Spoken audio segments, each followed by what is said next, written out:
Okay, it looks like some of you have found us on Football Never Sleeps. It's a miracle.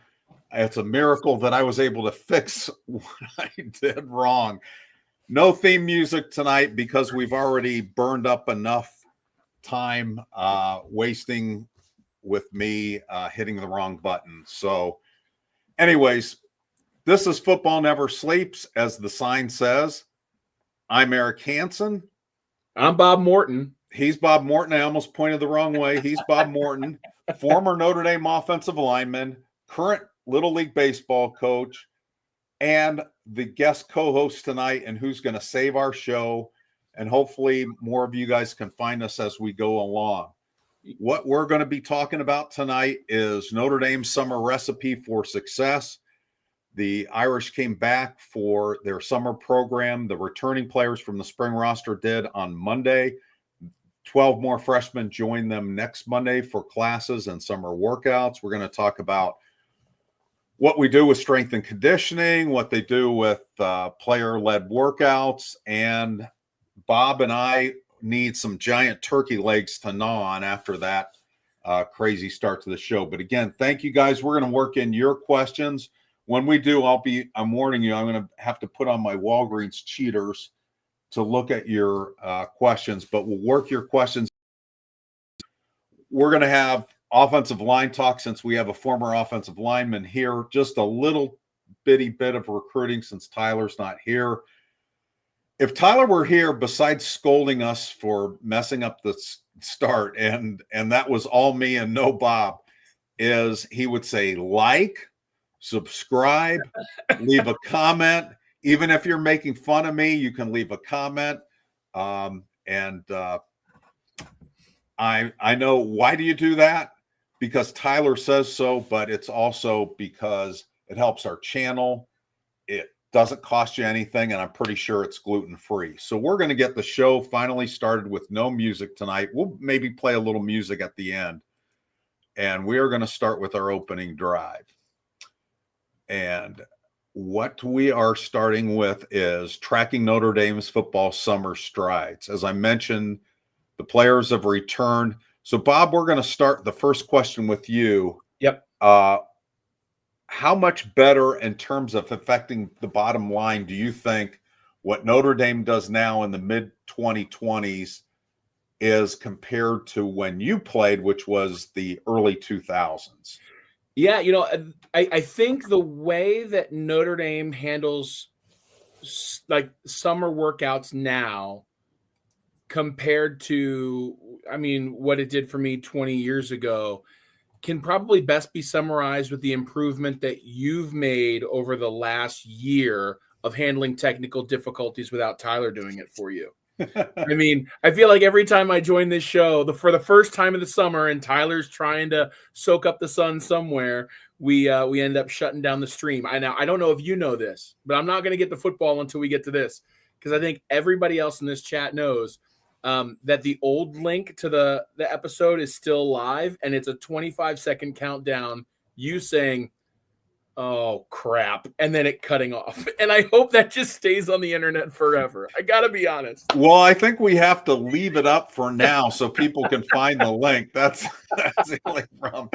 Is crap. Yep. You know what? They had a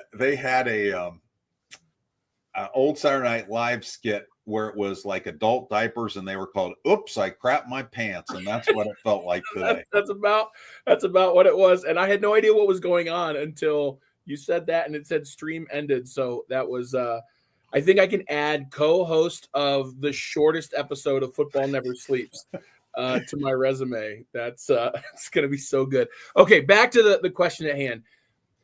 Listen, 20 years ago, I wouldn't be back on campus yet, and we had a 4 to 6 week window where we were working out, away from campus before we returned for session 1 of summer school. And that looked different for a lot of people.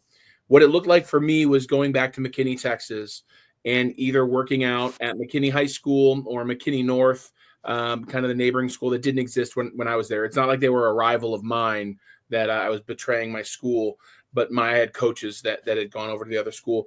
And I was just using my high school facilities to get in a weight program workout, a flexibility plyometric program workout, and a speed and conditioning program workout that our strength coach sent us home with. And so our goal, I think what the coaches wanted was for us to not go backwards for 5 or 6 weeks, but our goal was to get bigger, faster, stronger, healthier, and then come back into the summer conditioning program for a few years with Coach Marotti and then with Ruben Mendoza.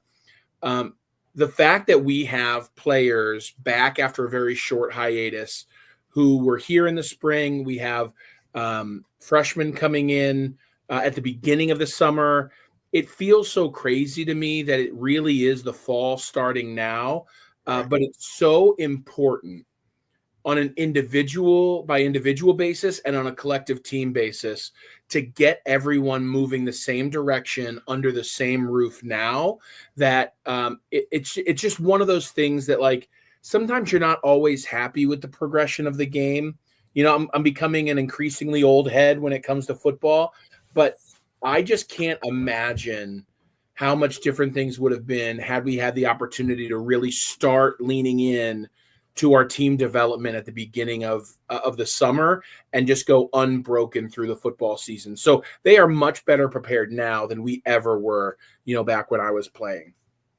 So Loren Landow is the strength and conditioning coach. He has a fancier title. It's called Director of Football Performance. And really it does kind of reflect how that job has evolved. He's part of a sports performance team. I mean, we're into sports science now. We're into nutrition. There's all kinds of elements to it, sports psychology that maybe didn't exist, at least to the extent that it does now for you. Right. I know you guys didn't even have training table, right? No training table. It was just a training table Taco Bell or the South Dining Hall. Or... I mean, listen, South Dining Hall had a really good spread. You know what I mean? And so for me, my nutritionist was Mickey Marotti saying, "Put down the damn meatball." And so it was just like we weighed in every day. And so long as we were within a certain weight range, that was good enough. And so the ability to help 18 through 22-year-olds kind of manage their body input to maximize their energy output and their body composition change is such a wonderful stride for the long-term health of these athletes. So how much can the right strength coach make a difference? You had 2 different strength coaches. There's Loren Landow now. Could you see a difference just besides technique? I mean, could you say one was better at getting a football team ready for the fall than the other necessarily? Yeah, so I would say 100%. And I have a lot of respect for both Ruben Mendoza and Mickey Marotti. I had a great opportunity down at the national championship. I ran into Coach Mick. He's still kind of the director of sports performance or the head strength and conditioning coach, whatever his title is at Ohio State. And so got to run into him and just kind of share some love with him. But for me, what I'll say is how both of those individuals prepared me over the course of the off season. My freshman to sophomore year, so first to second year, we were moving forward on the offensive line without a lot of talent and experience, but specifically without Jeff Fain, who went and got drafted in the second round. I like to tell Jeff jokingly that I came to Notre Dame and I decided to let him play his 5th year before I came in and started at center. But the fact of the matter is I had some really big shoes to fill. And I was not the biggest, nor the fastest, nor the strongest up front as an offensive lineman. There were 2 things that I had, and one is I think I had a really excellent knowledge of the overall offensive game and my place in it. But the second thing that I had was like a stubborn toughness. Not a big like fighter or a tough guy per se, but there were activities and drills that Mickey, Coach Marotti did that allowed me to start carving out a place of respect on the offensive line. And it was doing things like farmers carries or just like how long can you hold these oversized barbells and march around the track. And it was an activity that even though I wasn't the strongest, I just didn't have that quit in me. And it was able to start to highlight things that would really lead to my success overall in the game of football. We would do 405 leg press for as many times as you could go, and other people would have to stop at 32 or 33, and at 47, Mickey would have to tell me to stop. And so there was a toughness factor that Mickey brought into things that wasn't just old school. It was his style. And I like to say that I wasn't necessarily big enough, fast enough, strong enough to be named the starter my sophomore year. But I was smart enough and tough enough, and I attribute the second of that to Mickey. Move forward later in my career with Charlie Weiss, my strength and conditioning coach was Ruben Mendoza. And I'm still the same kind of tough that Mickey had, but Ruben wanted to see my body change. He wanted me to add 15 pounds. He wanted me to drop a little bit of body fat. He wanted to see me increase my upper body strength to try and match my lower body strength. And he wanted to see just kind of my hips move a little bit different. And so he had a completely different style. He didn't need to add the toughness factor in. I'd already established that. But for me personally, he helped me change the composition of my body, not just in a let's get some of the baby fat off of the 17-year-old Bob Morton, but let's really turn this guy into someone who could be successful at the D1 level and potentially make a run at the NFL. I did not do that, but he was the one who kind of put that out there as like, this is the long-term change to your body that we want to make. And both of them had their methods of doing so. But both of them were effective in those individual areas for yours truly. Okay. Well, we know that with Loren, he has the added, they've been kind of looking at the extended season and keeping that in mind, both through winter workouts and spring football. And I think there's maybe still a little bit of that going on as they get into the summer. How big was recovery? Was that even thought of when you were playing? I know it wasn't caveman days like when I was in college and not playing, but I'm wondering when you were playing, how much attention did they pay to recovery? How much would they have leaned into sports science then? Yeah, so I would say recovery was really big when we were there, specifically in season. I think when I got to Notre Dame, one of the things that I realized is there's different types of sprinting, right? There's a sprinting that breaks you down so that when you recover, you're faster. And then there's a sprinting that really kind of gets out some of the soreness and some of the beat up that you've, kind of gotten over the course of a week or specifically a game day. So maybe, if you're going to do 55-yard sideline to sideline sprints as fast as you can, maybe that's something trying to get you faster. But if you're doing 300s or 400s around a track, that's really trying to build up an endurance and almost a pliability in the muscle so that you're able to sprint and your body can handle kind of longer distances, longer pushes, longer things. I think what we are stepping into is a 5-month football season for a couple of teams. And that's terrifying when you look at historically, even at Notre Dame, we've had some teams that were really, really good in terms of some of those endurance injuries where we didn't have a lot. And then we've had some teams where we've had a lot of calf strains or Achilles or hamstrings or quad strains or hip flexors.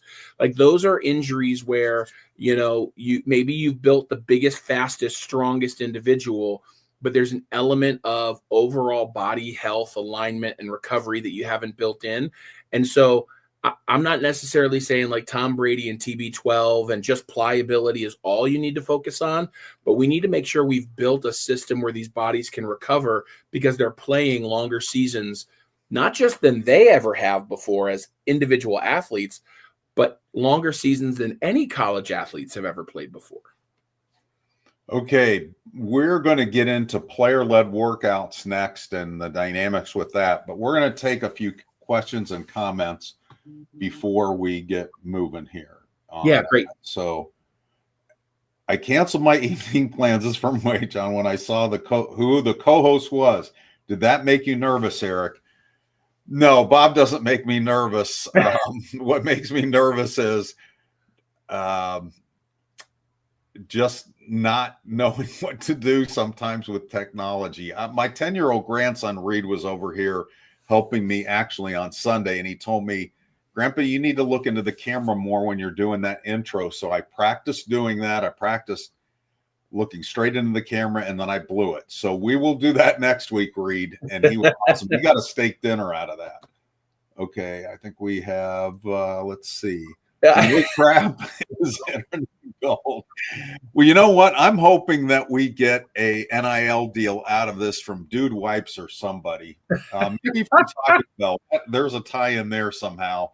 So let's see what we got here next. We have, okay, Bob, how do they prep the heavies on both sides of the line for what's probably going to be a hot, sticky night in Miami on August 31st? Yeah, Mike, that's a great question. I'll say this, right? I don't know necessarily what this specific coaching staff and the sports science says that they need to do. Whatever they did last year for College Station, they need to put that on repeat. I think that when you look at, we had really hot days in August of last year and 2-a-days, and you can sit there and say the Lord was preparing this team to go down into College Station. There was still like a 10-degree and a 40% humidity difference from here and there over the course of a week. And our team was ready to go to where we had enough bodies and our bodies were conditioned properly to handle that. I think the big thing that I would say is, and I think we all know this to a degree, proper hydration for a game is not just making sure you're drinking enough during the game. It's not taking a shot of pickle juice before the game. It really has to be a lifestyle that this team embraces through the summer. And so they need to make sure that they are, they're not losing 15 pounds of water over the course of a workout and not being replenished. They've got to make sure that if they're handling cramps early in the summer, they don't just fix those cramps, but they really start to take the strides to not succumb to them over the course of the summer, so that when they get into they go from the furnace to the fire itself, they're going to be ready, come Miami to open the week. So there's a lot to that. And I don't know specifically what this team and this program is built on in terms of what they do. But I do think in not just Coach Freeman's support, but in the overall program support, whatever they did to go into College Station, they did it right, and they need to get ready to do that again. All right. I think Rajon has an actual question. My main question for Bob is, how good on this O-line be coming out of the gate? Rajon, man, I thought I was going to get a question like this a little bit later. And so I'm going to go ahead and say something. And if we want to dive into this, we can. We'll save some of it for later. We'll let you touch on it now. These guys waited so long, found us somehow with crazy stuff. I'll say this. When I look at the top 10 linemen that we have in the blue and gold, like we're in the gold helmet right now. Right. I think they're the best two deep that Notre Dame's had maybe ever. And I don't mean that disrespectfully to any generation of linemen. Okay. But when I look at the possible assortment and combinations that are yet to be finalized, and I look at the team that we had last year, I feel like this O-line can be ready to drive this team from week 1 rather than getting there week 5 or 6. And so we can talk about names and individuals and plug and play and kind of dream where they go, even though Coach Rudolph will, if he hears this, will probably just shift right to left just to make me wrong. I haven't been this excited about an offensive line across the board ever, and this excited about the potential of a few individuals since we had Nelson and McGlinchey on the same side of the ball. So I think that I expect big things, and if we don't get big things, I would be personally disappointed by not reaching that potential. Okay, we are going to circle back to that later because we have some offensive line talk, and I do want to dive into that a little bit more. We're going to go back to the summer stuff because I'm always curious, and it doesn't seem like it's the same from year to year. I think there's some staples that are similar, but the player-led workouts. Yeah. What goes on in those? Who organizes them, and how much do you actually get out of those as players? Yeah, so I don't know what the new era of player-led workouts are. For us, one of the things that we were always able to have is our strength and conditioning team was able to be present. And so there were individuals, some upperclassmen that were, even if they weren't captains, because there were teams that we didn't necessarily have captains except for week to week during the season. You kind of knew who the team's leaders were going to be. And so there would be some leaning from our strength and conditioning staff onto those players to kind of, divvy out what the responsibilities were. And oftentimes it was the offensive line's going to go do some O-line individual work. And we had a kind of a garage with a brick wall and some pads on it. That was just kind of a, it's like a sweat room. It was just dirty, nasty, filthy, kind of the way you want an offensive line to be. Defensive line would go do their drills, a couple times a week. O-line and D-line might do drills together to do a little competition. And I think what it really drives home is not necessarily changing technique. It's not kind of growing and getting better in terms of what you do. I think it's really big on changing how you do it, because when you're competing against coaches, there are two levels to what you're going to hear as feedback. And one is, how aggressive you were, how you competed, like kind of where you stand in terms of that. But then there's also the eye in the sky, and you're talking about technique and fundamentals and footwork and hand placement and all of those things. And they go hand in hand.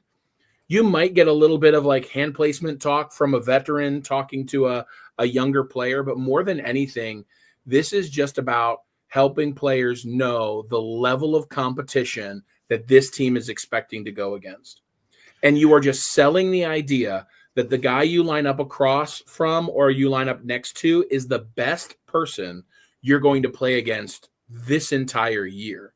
And that's one of the benefits you have about being at Notre Dame, right? Like the right guard is lined up to a center and right tackle who might literally be the best center and right tackle that will be on those fields every single Saturday and spin around to every position on the field. And so you are setting a standard as good as 2024 was. You are setting a standard for how excellent 2025's team, this version of Notre Dame, is going to be. And you've got those leaders you've got vocal leaders who are kind of seen as the captains, who are going to kind of lead the way. But I say as important, because I think I fit this role, as important is the upperclassmen who go and they get the work done. And maybe they're not the ones that are trusted to go and speak inspiring words to the team, but they're the ones that are relentless and they don't quit and they are fighting every single time. And they're showing that like there is going to be an element of toughness to this team. And that comes out in these player-led workouts, because you're seeing the attitude that's going to exist on the 53 in between the sidelines when the coaches have to stay outside of the field. Okay. Just quickly, was it different in the Willingham era and the Weiss era? Were those workouts different? Was the dynamics of those different in the summer? Yeah, so I would say the big difference between Willingham and Weiss, and granted, we were instilling, kind of our offense from spring into the fall, with Coach Weiss. There was just a lot more of getting our offense together and quarterback and receivers getting a lot of things done. That was the first time that I really saw quarterback and receivers getting together to really develop timing, because we were trying to instill and install things as we went.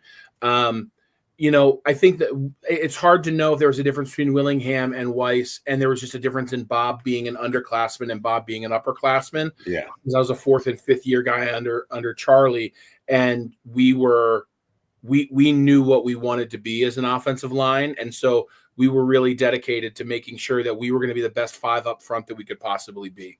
And that was a big part of I think the change, at least for the offensive line side of the player-led workouts. So then who lays all this out? Does the coach tell the captains or the people that he thinks will eventually be captains? Does he say, here's my plan, or does he leave it a little bit? Did Brady come up with stuff? And then who decides how long these workouts are? Yeah, so I'll put it this way. If Brady came up with like summer programming, he was wise beyond his years in terms of how it fit in the overall vision of our team. again, I can only speak for what I know, but it's impossible for me to think that the head coach doesn't have his finger on the pulse of everything that's happening in his program. And so there are regular communications with whoever is going to be speaking to the team. So if it's a captain's led or a player led workout, that is just snow that is rolled downhill from the man himself. And that information is disseminated through the means by which we are allowed to interact with the team. So whether there is, allowed interactions, those interactions are going to happen and the coaches are going to speak into the pulse of the team. If the only coaches allowed to speak are the strength and conditioning coaches, you better believe that the strength and conditioning coaches have some kind of a script to be able to disseminate that to the players that they're speaking with. But every single thing that can somehow get reported back, like to the main office, is going to happen, because this is Marcus Freeman's team, right? So I don't know how it's done. I know I have beyond absolute trust in two things: that Marcus Freeman is a man of integrity that's not going to break the rules to break the rules, and two, that Marcus Freeman is still driving the character and the culture of this team because of how good a leader of men he is. All right. So that's a pretty good rundown of that. Now, the coaches, this is different than when you played, I'm pretty sure. They do have some interaction in June. I think they ended up plugging that in at some point, that they can do a little bit of OTAs. They can't do anything with a ball, but they can do some things in June, and then they're kind of out of the picture. So what do the coaches do during the during the summer anyways, that helps the team get better? I mean, are they working on the playbook? What goes on there? Yeah, I think if there's recruiting to be done, there's recruiting to be done. There is now. Yeah, I think that there's also some trust building that goes on, and I don't mean like we're going out and doing a ropes course together, but I do mean like, we're setting up opportunities to see our coach outside of the meeting room, which doesn't get to happen an awful lot when you're in season, if at all. And so, I do remember, Coach McDonnell, who was there under Willingham, and I remember going over to his house, and some of the guys, casting a fishing rod, kind of off his backyard, which had a little pond behind it, and just kind of fishing back there. Funny stories of us kind of, playing with his kids and having a good time, eating just a whole ton of food that he had, ordered in for us. But getting to see, our coaches, and I mean, Denbrock was the tackles tight ends coach at the time, right? So like my relationship with Coach Denbrock was forged, yes, like on the field in the meeting room, but I got to see him experience life as a husband, as a man outside of that. And the conversations get to float beyond just football, but the coaches get to know a little bit about who their players are as well. And there's a time during every season, or a time during every career, that you just kind of, you lose your compass a little bit. And I think that's what's really special about college sports. As much as we see it becoming just a layer of professional sports, there is like a leadership and a mentorship of young men who are going through a really challenging time in life. And so building that trust factor in the off season, when the coaches can influence the pulse of the team, but they're not necessarily, throwing their hat and, spitting their chew and slamming their clipboard, I think is really important too. And that's a lot of what I remember about those off months in the summer, is getting to know the men that I trusted with my football career. I'm curious, along those lines, you talked about some of the assistants. Did you get to know the head coaches? Like, did you get to know Ty? Did you get to know Charlie during the summers? Not really. Okay. I think that changes a little bit with more access to different players. It's completely understandable that Charlie, who is literally uploading, his offensive system to a few key players is going to be really hand in hand with like a Brady Quinn, right? And I think that there were a lot of jokes that we told back in the day about that. But I think like in reality, there's no person that needs to know the X's and O's better than Brady. I will say, you get to have conversations. There's a little bit of time freedom in the summer, where I think I got to have some conversations. Charlie and I approached the world from two different directions a lot of the time.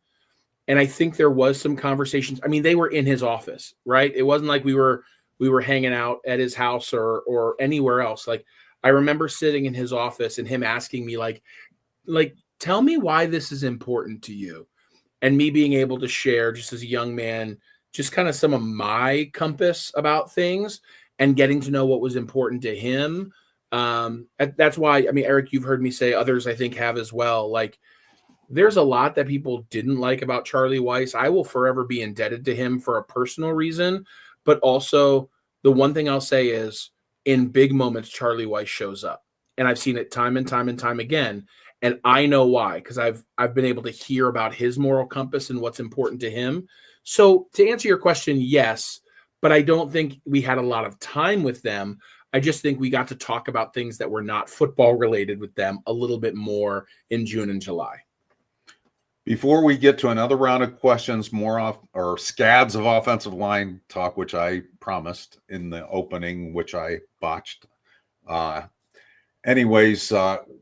The last thing I want to ask you in this segment was, are there certain players on the team you're expecting to make a big jump from the spring to when we see them fall camp go, whoa? Because I know that's happened for me before, where there's been players that came back and you say, wow, that guy wasn't even flavor of the week in the spring, and now we're seeing another level for them.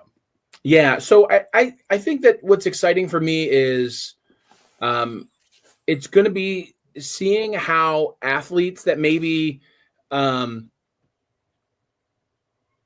a new level of being dynamic for them, or maybe offensive linemen who were strong enough that were able to add, 15 pounds of bench press, or they were able to get a little bit, not just put weight on, but get a little stouter, maybe in the lower body. Like, there's body transformation that's really been a focus since the off season began, even before spring ball. And spring ball isn't enough time to completely change your body composition, especially when you play late January. So I think that there's going to be the completion of that process a little bit. I'm excited to see, somebody with the speed of a Jalen Sneed. Like, I want to see him, just kind of own what he does really well. The person that I personally, again, I remember I played with his dad, I want to see, I think Eli Raridon could be a name that we need to remember for a lot of reasons. I could see him changing the level that we've seen and expected. I think some people are kind of expecting tight ends to be a little quieter this year. I think that we might be wrong in that regard. Offensive line wise, I'm really excited to see what the short-term future holds for Anthony Knapp. We'll talk about him, I'm sure, a little bit later too.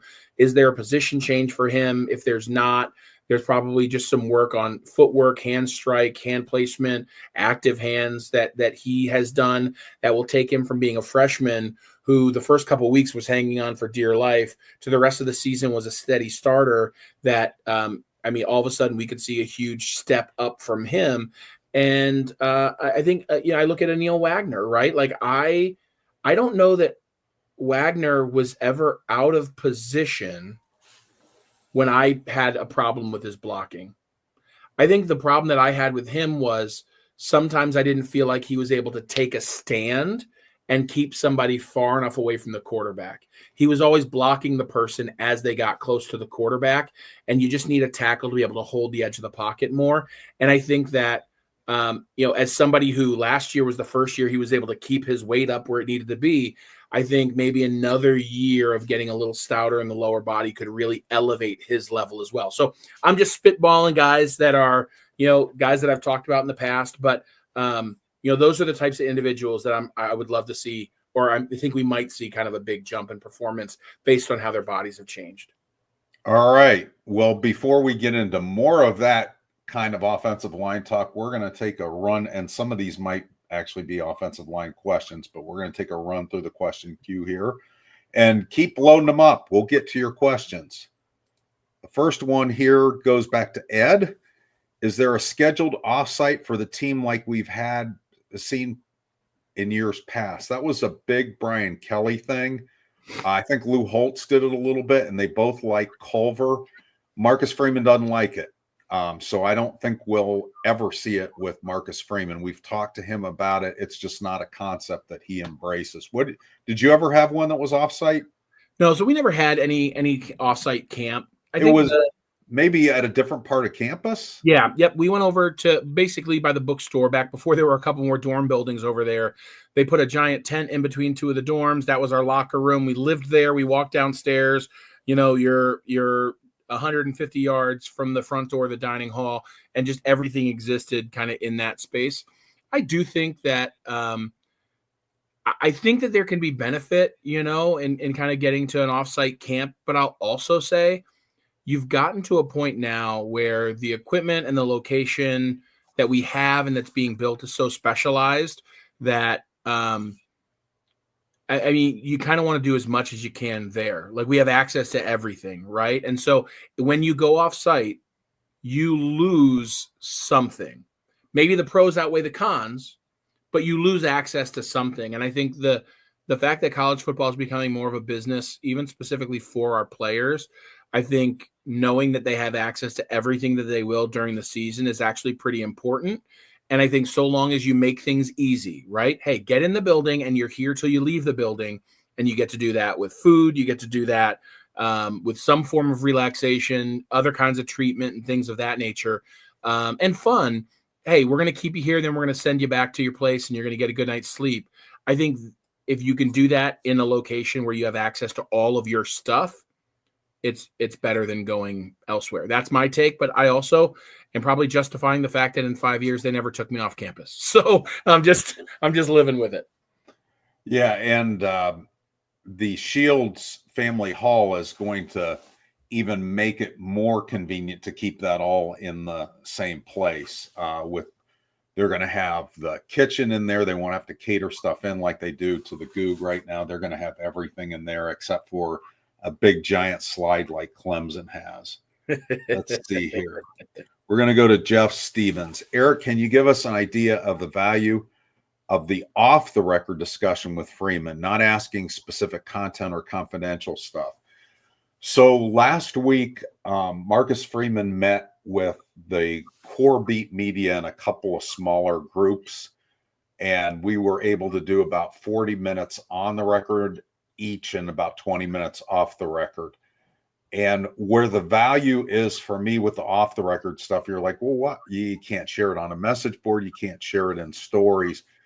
But what you can do is ask questions that you want to kind of file away for a lot of reasons. For example, it helps you ask on the record questions to other people that could address the questions. Like, maybe this is something that didn't come up, but if we asked Marcus about, what do you think about the proliferation of agents in college football now? And he gave us an opinion. Just hearing his opinion will help me ask somebody else a good question on the record that's going to answer that. Sometimes you want the truth about a situation, and if they're off the record, they'll tell you. And then if somebody writes or opines that this is really how it was, that let's just make up that Tyler Buckner was actually the secret first string quarterback last year. I would know that that wasn't true based on a conversation I had with Marcus Freeman. We had one with Jack Swarbrick when he was leaving that was amazingly helpful in terms of understanding the big picture of certain things and his expectations moving forward, but also looking back on certain things. I mean, I feel like he really opened up, and so did Marcus. One that I can share the general subject matter without the details was asking him about the June arrivals, the 12 freshmen, who he thinks among them are going to have the best chance to be early contributors.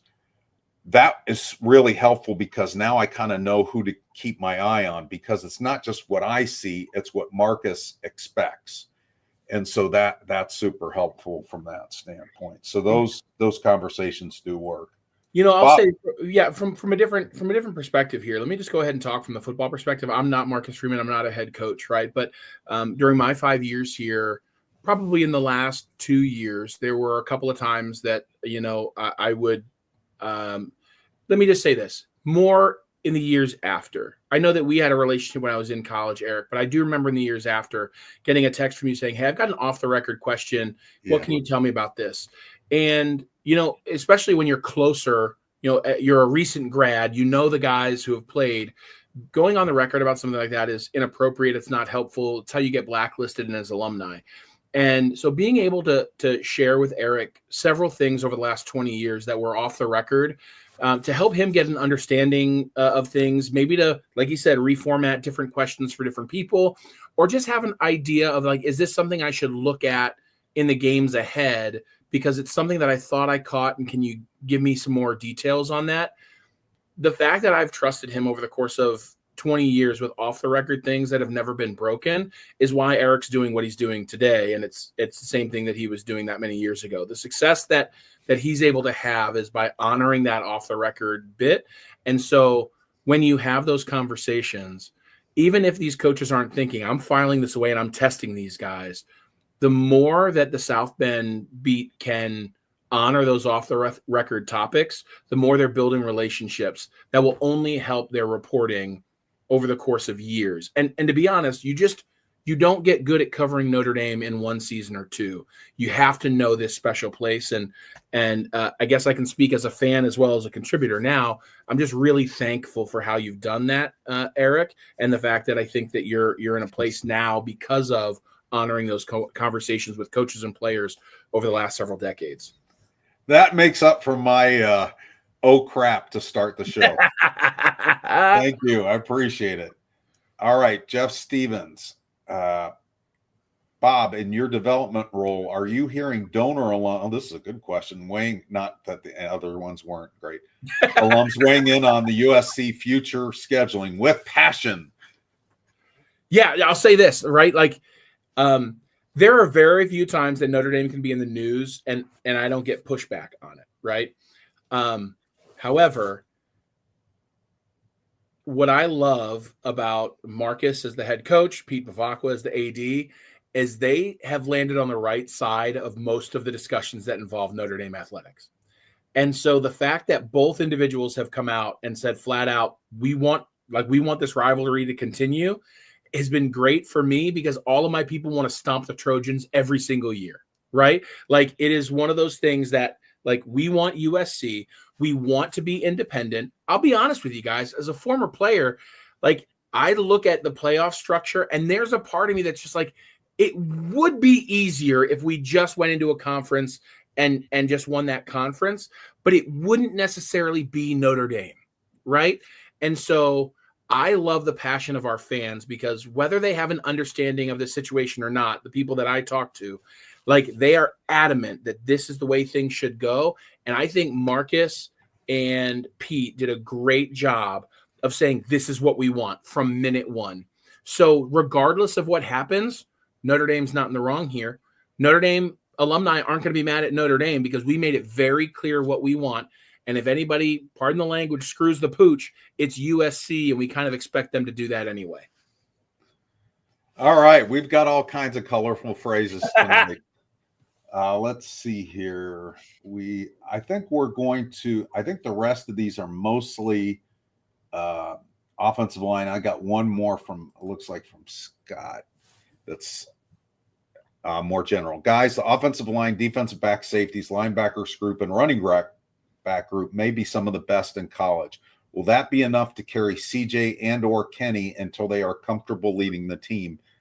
And for people that don't follow Notre Dame football, those are the quarterbacks. So Bob, why don't you go first, and then I'll give my 2 cents worth, and then we're on to offensive line talk. Yeah, so I'm going to go ahead and reference Rajon, who said earlier something about Drake Bowen and KVA, and I got to be honest, the fact that I referenced players that have made a big jump, and I didn't talk about those 2 linebackers, I could not be more excited, Rajon. And so, answering this for you, Scott, I just wanted to make sure I included that. I don't see a blatant weakness on this team coming into the season. I see areas that I think what you're referring to is we've got to make sure that there's some real fast maturity really early. But when you look at the rankings over the course of a season, you would expect us to rank really, really well in just about every position group. I think we'd love to see the wide receivers finally step up to that level that we would hope for them. Right. I do. I don't think Notre Dame needs to be perfect throughout the course of the season to make the playoff and to even win a national championship.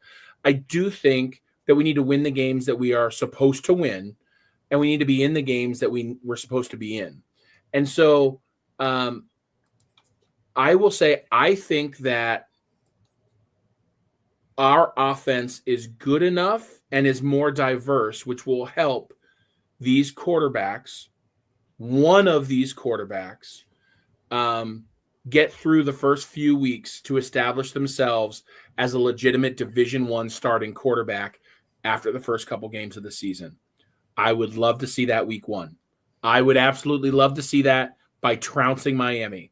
I don't know if it'll happen. I do think that we need to go into Miami with an offensive game plan that is more than getting our 2 running backs to 100 yards by running off tackle. We've got to find some way to get the ball down the field and across the middle. And if we can protect the quarterbacks early and allow the game to slow down for them, which I think we can do up front, I think any Notre Dame quarterback with 6 games starting under their belt is going to be a quarterback we're going to be really happy with come the end of the year. Okay, we are going to cycle into offensive line talk, and we've got some questions, but we'll start with some from me first. So let's start with this one. Marcus Freeman last week when he talked to us and those on the record, off the record, this was on the record about Charles Jagasaw spent most of the spring at right guard rather than at left tackle. He said it helps put the best 5 on the field and in the best combination. Do you see it the same way? Do you like Charles Jagasaw at right guard? Do you think maybe there may be a change when we get to August? I think that so there's 2 separate questions there, right? Yes, there is. Yes. Do I believe in the mentality of like the top 5, which has kind of been a Joe Rudolph and by extension Marcus Freeman thing with the offensive line? And do I think that Charles Jagasaw should be interior? I think Charles could be a great left tackle. Mm-hmm. I think that he could be potentially generationally elite inside. I don't think that I can adequately let our viewers know how impressive it is for him to miss an entire season to come back and dominate the line of scrimmage the way that he did in various positions the last couple games of the year. And when I watched him play inside, I think Penn State, it was literally something that we did not see up front the entire year. It was technique, it was tenacity, it was just old school mean. And I think that there's an element when you're inside playing guard and center that like you can't run away from me. When you're at tackle, those ends can run way outside. But when you're in a phone booth in the interior offensive line, you can't run away from me. And there's just something, I've never even talked to him before, but there's something about watching him play that's like, this is the kind of guy that I don't want to have him get his hands on me. And so Bob Morton opinion, Joe Rudolph, do what you need to do, brother. I trust you with the world. Charles Jagasaw should be just chomping at the bit to play inside. Now, overall scheme, do I think 5 best on the field is most important? I don't think that getting the 5 top athletes, top linemen on the field is necessarily the best. I think you need the best combinations. When you look at the center working with the guard working with the tackle tight end, like you've got to look at pairs, and all of those pairs have to make sense. And it's really hard to be an elite pair without being excellent individually as well. But I have seen really, really good individual linemen that could literally move a mountain by himself, who just didn't work very well on the backside or partnering with a center and a tackle. And so I just feel like you've got to take into account how well the combo blocks work, especially when you've got a unit of 5 individuals that's so codependent like an offensive line. For those of you who were following the trail of breadcrumbs to this version of Football Never Sleeps Tonight, Bob mentioned earlier in the show that he felt like the 10 offensive linemen, the 2 deep, were as good as Notre Dame has had ever, which is quite a statement, and I'm going to hold you to it.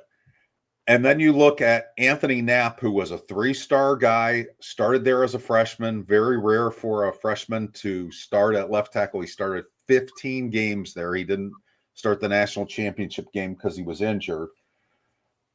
And you talked a little bit about what his next step looked like. So my question to you then is, what does he do well that got the coaches to have this much faith in him? Because when you look at 2 guys walking on the field, Anthony Knapp looked like Tosh Baker's little brother. I mean, he looked like, he could hog tie Anthony Knapp, and yet Anthony Knapp was clearly the better of those 2 players.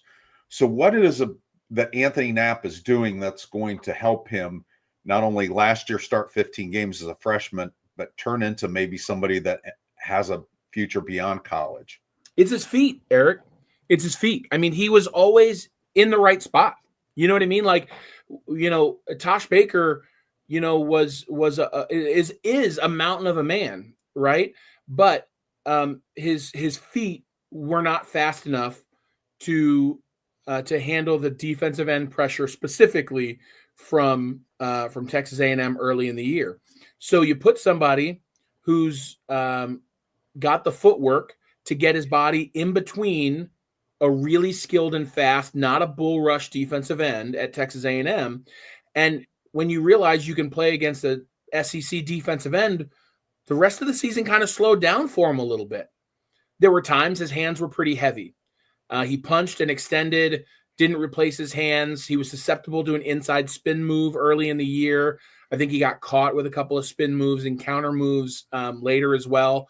But again, he was always in the right spot. I like the tenacity he has in run blocking as well, but I really think that his footwork is what enabled him. Let me just say this. I'm not putting myself on par with somebody who started 15 games as a freshman. I'm simply saying, in my case, it was my toughness and my football intelligence that got me onto the field when I was a second year sophomore, redshirt freshman, whatever you want to call it. For him, getting on the field was his feet. And I think it would do somewhat of a disservice if I look at Anthony Knapp and don't tell him, I think we're going to move you inside, or I think we're going to keep you outside. Because I think the training trajectory for him does change a little bit, whether he's trying to get better at tackle or whether you're going to move him back to a position that was more like home for him coming out of high school to center or guard. And so, again, it's not my team to run and shoot. Rudolph and Freeman look pretty darn smart with how they've handled things on the O-line. But I think that he has a path to go 2 directions. And if you specialize just a little bit, I think you could see a really big jump, whether he moves inside and makes some changes or whether he stays outside. I expect a really big difference in his ability out there as well. Okay.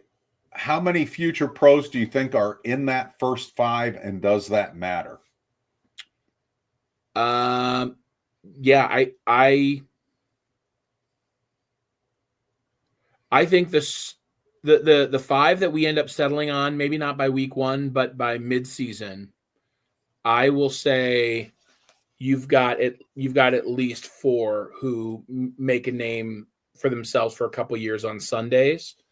And I think you could have 5.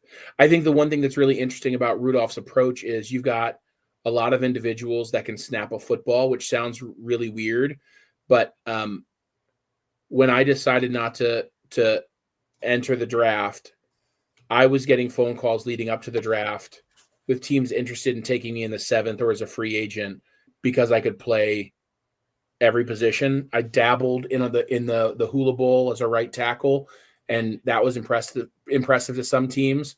But every team is looking for one of their extra linemen to be able to snap because you're only taking 7 linemen through the year. And I think that you look at on this team, Anthony Knapp, Billy Schrauth could, Ashton Craig, obviously with experience doing it. You've got multiple guys who can snap a football, and those guys are going to be at a premier value as, even if they're not a starting O-lineman, as a 6th man to come off the sideline during the course of a game. So I think whoever the main starting 5 is going to be, you're going to see 4 of them play next level. Okay, we got a bunch of questions. We're going to kind of do these a little bit in lightning round fashion so we can get them in. We got Jeff Stevens. Bob, the 5 offensive linemen need help from either a blocking tight end or a lead running back. Where do you see the 6th blocker coming from? What running back gets the ball on 3rd and 2? Whoever's turn it is to get it on 3rd and 2. I will say this, right? Like, you think that Jeremiah Love is a finesse back, and then he gives us maybe the hardest 1-yard run we've ever seen, in the playoff. Jadarian Price has a game where Jeremiah Love, is injured and he runs like his tail's on fire. He's a man that I wouldn't want to tackle. Aeneas Williams literally carved out a role for himself. And if I'm honest with you, if it's 3rd and 2, it's probably Aeneas Williams. And the reason why I think it's Aeneas Williams is because the man can get downhill. He's a patient runner and a tough runner. But one of the things that Aeneas Williams has shown is that if you split him out from behind the quarterback or next to the quarterback to the sideline, if you chase him with a linebacker, it could be a touchdown every time. He knows how to receive the ball, not just catch the ball, but he knows how to be a receiver as well. Not saying Jeremiah doesn't, not saying Jadarian doesn't, but when you have that kind of youth and you found a niche as a guy who can do screens, run draws, get you first down, but also teams aren't going to cover Jeremiah Love with a linebacker. They might cover Aeneas Williams with a linebacker, and that might just be touchdown Irish. So as to your question about the 6th blocker, look for the tight ends, right? Last year, Mitchell Evans, even when he was out, Eli Raridan was put in motion, and sometimes he was blocking front side. Other times he was blocking backside. Sometimes he was blocking an interior lineman. Like the way that Denbrock week to week adds that 6th blocker is one of the nuances to his offense, because sometimes it's a stationary tight end. Sometimes it's a receiver in motion. He used, our big receivers last year a couple times as blocking off the edge. And I think that he will do whatever he can with motion and formation to add different 6th blockers and create opportunities to get mismatches, to get our running backs in the area that they want to be. So really good question, really interesting answer for who gets the ball on 3rd and 2, because I think there are a lot of opportunities to give it to a lot of different people. Okay. Let's see. I have a couple. This is Rajon. A couple questions for Bob. When you go back to O-line, how much can the second team make the first team better? I have confidence in Rudolph. Do you? I do have confidence in Joe Rudolph. I've had confidence in Joe Rudolph since the day I met him. I mean, I talked X's and O's, and I was like, hey, listen, you don't need to know who I am. I'm a former player here. I know my X's and O's a little bit. I'd love to talk to you about kind of your thought process. I told him what I thought of a couple of the linemen. He agreed with most, disagreed with me on one. He was right, I was wrong. Like I just think that listen, we have all fallen in love and we loved Harry Heastand, and we didn't like the fact that we had to move on from Harry, but and we didn't really know what we were getting with Joe. But when we got him, I mean, he's done nothing but really build a great offensive line room through recruiting, retention, and finding ways to put the best 5 on the field week in and week out, even when they had 3 injuries at a time. So when I think of how the second team can make the first team better, it's twofold. One is there's individual pressure, right? Every single position is going to have somebody who's pushing to get the next start as they can. But more importantly, I think that the second team can make the first team better by being ready when their number is called. Like, I love this 10 deep, this 2 deep across the board. I love it. And some of these guys aren't going to play unless we're up a lot in the fourth quarter. I get it. But there's going to be 2 or 3 linemen who, if somebody tweaks an ankle, if somebody has a knee scare, if somebody, takes a shot to the head and their bell's rung and they have to sit out for the rest of the half and clear protocol, being ready to carry the torch and know what that next offensive line is going to be when one goes down is the number one thing you can do. Because if, as an offensive line, you are thinking at all, if I get hurt, we're screwed, you are not going to be going to the nth degree of what you have to give, right? Like you got to be able to put your body on the line to be great as an offensive lineman, and you got to know that there's somebody who can come in for you, who that dude at 100% is going to be better than me at 80%. And I'm going to bust my butt to get back to 90, 95, and 100% so I can beat that guy out and get my spot back. I just think that kind of internal competition, there's still a love between guys, but that internal competition is so valuable. Okay. Eric Swope says, aloha from Hawaii. Exclamation points. Outstanding show. A lot of them. A bunch of those. Expecting huge gains from the Irish this year. More punctuation. It's all about the work ethic this summer and fall practice. Go Irish. You win the exclamation point award of the night. Eric, if you want a Dump Davy sticker like Rajon has, email me and I'll get it to you. So I think we're going to have to skip recruiting because we are getting pretty low on time here. And if I can execute this right, got